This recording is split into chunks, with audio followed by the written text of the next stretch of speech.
Hello again and welcome back to the channel. Today we will be going over the beta version of Cura 4.0.0.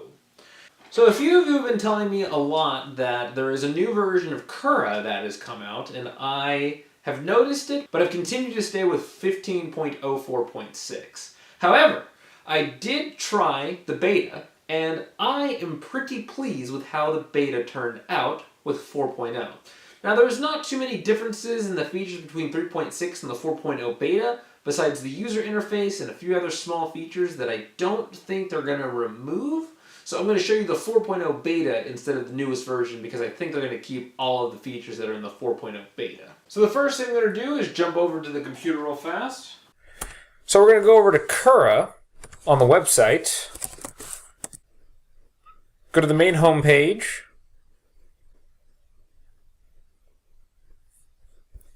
If you scroll down, you can download the newest version, which is 3.6, or you can download the 4.0 beta. And so I'll be downloading the beta right now. And you can either run or save. I usually just run. Alright, so now it is done downloading. It'll ask you, a previous version is already installed. Do you want to uninstall first? I always say no, because I do like to keep 15.04 around. Just hit next through all of the systems and install. So one thing that I did was I removed all of the configuration files for my version of Cura 4.0 before I reinstalled it. That way I have a blank slate, unconfigured version of Cura that we'll be working with, just if you were to download it right now. And now we just wait for the installer to finish. Alright, so now we are done, and we're going to hit finish, and we're going to leave the check mark for Run Cura. So you get this elegant little splash screen. And we're going to hit I understand and agree, and we're going to add a printer. You can do the Robo 3D R1 Plus, which actually isn't here. It just says Robo 3D. Right about there. Robo 3D R1. But instead, I'm going to do custom. And I'm going to type in Robo 3D R1 Plus. Add printer. And so one of the things that we're going to start with is the printer settings. So in the firmware, I define my printer as 220 by 220 by 200. These are the print head settings. My print head does not interfere with the travel distances that I have, so I set all of these to 0. I'm going to leave my gantry height as basically infinity because it doesn't have anywhere to go up to the height. Rectangular, heated bed. We use Marlin or G-code flavor. If you want to use volumetric, you can, but you got to make sure that your Marlin firmware has its own setup. I like the slicer to handle my filament, so I'm going to leave that alone. And I only have one extruder on this one. So this is where I edit the start and end G-code. I actually have a profile that I've already made. Now some of these settings have changed, and I'll show you how to change those in just a minute. But pretty much right now, all I want to do is have the fans turn off, have my print bed and my extruder heat up at the same time, move to relative positioning, home on the axes, kill the motors, wait for the extruder to reach its temperature, use absolute positioning after that, move close to home, home on the axes, probe on the bed, then wait for the bed to heat up, raise the z-axis, move slow to home, and then zero the extruder, prime the nozzle, spray the bed. You can keep that in there if you want. Wait for the user, so if you're printing with the SD card, M25 will pause the print. G92 will zero the extruder one last time, and then start. And for my NG code, also in here. M106 to turn the fans on, relative positioning, retract, absolute positioning, 0 the extruder, heated bed off, set feed rate to fast, move close to home, 0, and then turn the extruder off, basically. So this is all the settings that I'm going to set for this. As far as extruder 1, you have extruder start G-code and extruder end G-code. I'm not going to change anything in here. My nozzle diameter is correct. My filament diameter is 1.75 though, and I have no nozzle offset, and I don't need to put the cooling fan number. So I'm going to put finish here. So now I have my print bed all set up, ready to print. So the first thing I'm going to do is just open a file. I have Dropbox, 3D printing, STLs, and let's go ahead and get 3D Benchy.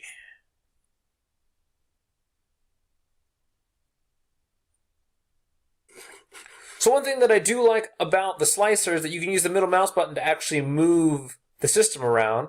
And I'll even show you the differences between Cura 15 and Cura 4.0. There we are. So one of the things you couldn't do in Cura 15 was use the middle mouse button. So you can scroll up and down, and when you click and move up and down on the middle mouse wheel, you can still zoom in and out, but it still only shows you this reference frame. Here, when you use the middle mouse button, you can actually move the Cartesian plane around, and that's quite nice. When you use the right click, you rotate just like you did before, and you can use the left click to select icons like also you did before. One of the things that I like that they changed was this sidebar, and they had a sidebar in version 3.6, but in version 4.0, the sidebar is gone. So you just have this nice, elegant view of your build platform. So one thing that I like about 4.0 is that they have this handy little selection right here, where you pretty much just change your layer height, and then you change your infill accordingly, and then you can also select gradual infill. I'll show you that feature later.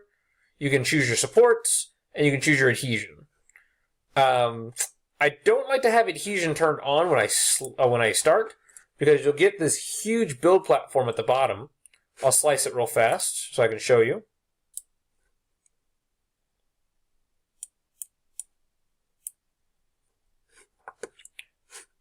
Alright, so this one took about 48 minutes at 0.3 layer height. So now we can go to the preview section, and this is what I really like what they've added. This is similar to the layer view that was here. And the layer view kind of got rendered afterwards. This one will get rendered when you slice it. What I don't like is what they give you at the beginning, which is material color. I like using line type. And that was what you basically saw in version 15, but it's a lot clearer in version 4.0. And so right here at the bottom, this is what the build plate adhesion is. So you can turn that off by just unchecking adhesion. And when you reslice it and go back to preview,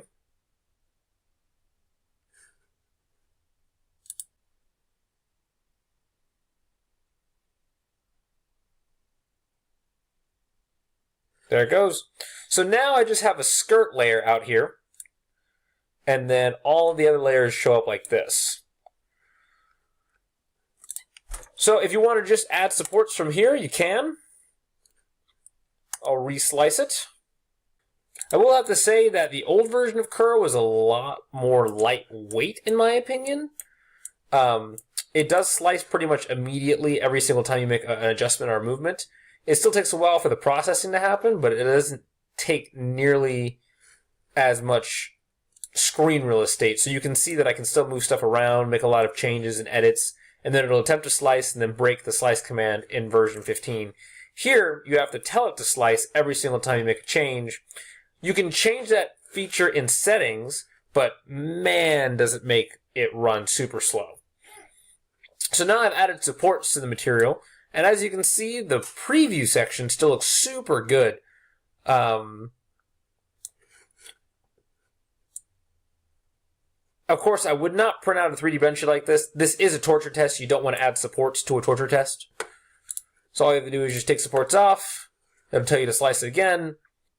So the default settings that they have in here are pretty good as far as changing layer height, infill, and then just hitting print. You don't have to do much more to the customization of this to get a decent print out of your printer. So the last thing I'm going to show you is the monitor. The monitor is actually pretty decent, and I'm actually hooked up to my 3D printer right now. It'll automatically detect whatever COM you're on, and then bring your extruder and build plate information over as far as temperatures go. And then you can send G-code from this line. I really don't like that, unlike the Pronto Face UI that you had with Cura, you don't have a previous line and feedback window in the G-code terminal. So I prefer to see that, but you can send G-code to the printer. I'll turn the printer on real fast for you. Let me get some of my fans fixed.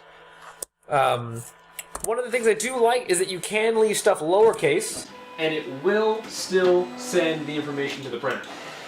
However, like I said before, there's something that shows your previous commands or any feedback from the printer. You can control the printer as far as the X, Y, and Z positions go. And I'll turn the printer off so I don't have to talk over that. One thing I also don't like about the Cura interface for the new version is that you can't print directly from the monitor screen. So you have to go back to the preview or prepare screen and then hit this print via USB, then you get kicked into the monitor. Which I do not like. But it's a small gripe, and other than that, it's a beautiful interface. One thing that I do have to change, and I'll show you how to do this right now, is in that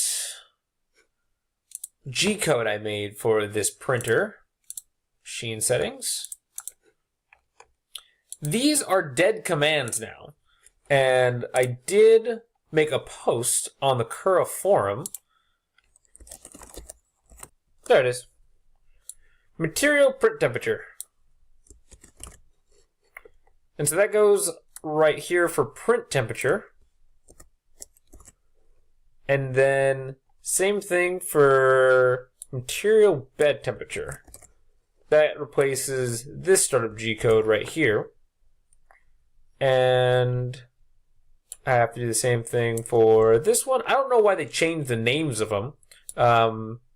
But they did. So I'm changing them back to what I need them to be changed to. Same. I didn't have to use that one over here. But pretty much, this references the material temperature you set inside the slicer when it's doing the G-code. And I like my extruder and my heated bed to heat up at the exact same time and then level out, and while I'm running my G29s and getting my homing all together. I don't like waiting for the extruder to heat up and then the bed to heat up separately, so I combine them together, which is why I added those lines into the commands on the startup G-code to make sure it works properly. So I traditionally print with PLA, but you can just change the generic type to whatever filament you're using, and there's pre-made profiles for pretty much all of the filaments you could be using. So say you were to use ABS, it changes all the material settings for that one, and then it changes it back for PLA. You can go ahead and edit these by doing Manage Materials. You can't edit the default ones. The generic ones have to stay the same. You can edit only the filament cost of what you get for generic PLA, ABS, and all the rest of them. If you do want to add more, all you have to do is just create a filament right here, but the generic PLA should work just fine. Now, if you for some reason have PLA that prints at a lower or higher temperature than what is traditionally normal, let's see, Manage Materials. You can't change the print settings again here, but you can duplicate. So if you go into Manage Materials, and say you have some PLA that extrudes a little bit differently, you can duplicate your PLA. And once it's duplicated, you then can change the print settings right here. And if you want to delete it, you just activate this one and remove the old one that you don't want anymore. Let me go ahead and print this out, and I'll show you what it looks like when we're done. So this took about 1 hour and 8 minutes to print. So I'm going to print via USB. Turn my printer on.